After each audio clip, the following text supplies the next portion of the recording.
I've heard you speak on this before, but I'd like to know where your thoughts are today. What do you think happens on July 11th at sentencing?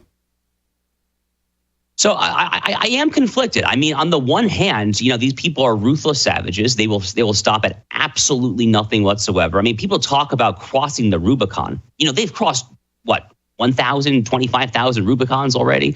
I mean, when the Obama administration prosecuted nuns, sued the Little Sisters of the Poor because they refused to subsidize abortifacients, that was kind of a Rubicon crossing.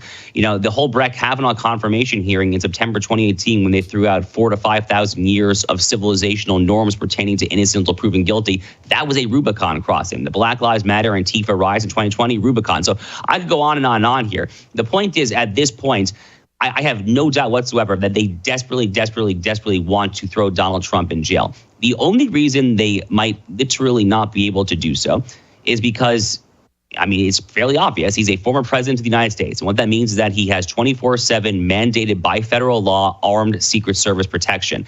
If you're looking at the New York City prisons, and I paused here because it is just insane that we're having this conversation. But if you look at the New York City prisons, Rikers Island, prisons like that, you can't get a gun near a prisoner. You're not going to be able to get an armed security folk there. You can't get a gun probably within hundreds of yards of where the actual prison cells are, maybe obviously for the guards themselves.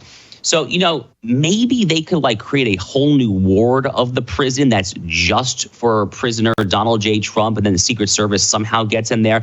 Look, where there's a will, there's a way for people like this.